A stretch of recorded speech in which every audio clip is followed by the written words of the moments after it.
Hi, OJ. I never thought I would say this, but I would never set foot in my home country again. Let me tell you my story. It was just my older brother and myself, 10 and 15 years old, respectively, when our father passed away. From that moment, our mother became our everything, working tirelessly to provide for us. She did whatever she could, breaking her back to ensure that we had food on the table and a chance to a bright future. When my brother finished secondary school, he was lucky enough to gain admission to the university. My mother was selling vegetables in the market, scraping together just enough to send him to school. But there was no way she could afford to send both of us to school. So while he went off to pursue higher education, I stayed behind. But I had a gift, OJ, a gift of drawing. It started as a hobby, just something I loved to do.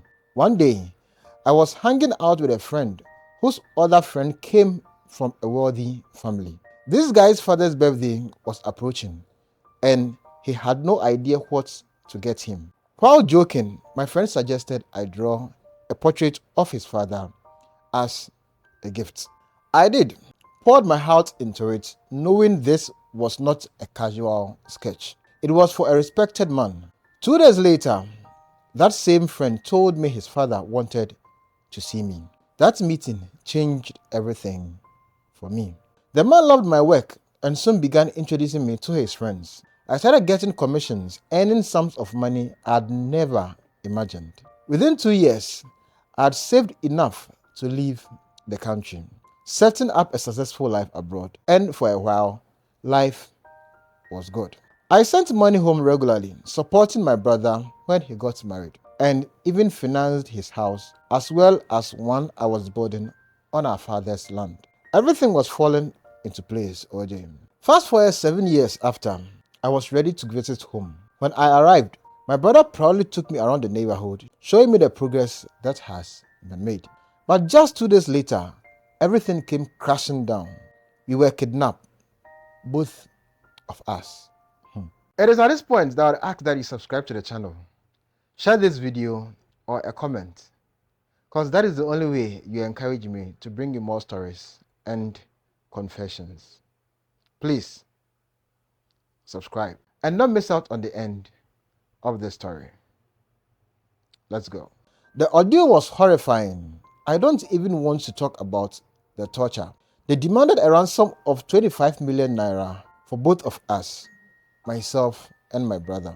I paid it, desperate for our release. But just as we were let go, one of the kidnappers whispered something into my ear that still haunts me till this day. Your brother set you up. I tried to ignore it, OJ. I waved it off, but it dawned on me. As soon as I was free, I contacted a close friend in the Navy who connected me with the Inspector General of Police. They launched an investigation, and within few days, they caught one of the kidnappers. And that's when the truth came out. My own brother, the one I had helped at every turn, had orchestrated my kidnapping, including himself in the plot just to appear innocent. I was shattered, OJ. When he was caught, he confessed, pleading with me, saying it was the devil's work and that he didn't know what had come over him. He admitted that I had done nothing wrong by him, but only good for him. I had every right to have him locked up for life, but I didn't. My mother was devastated. She couldn't bear to see the family she worked so hard to build fall apart like that.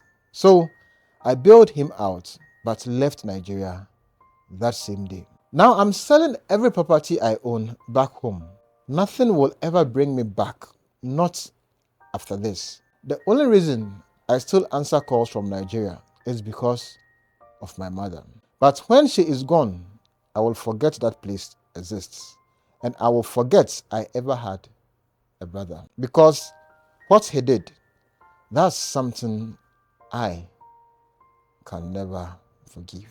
You still doubt when some ladies say some men can be wicked. Click on this story as a lady shares her 7 years ordeal with a gentleman after several abortions. And the end result. Let's click on it.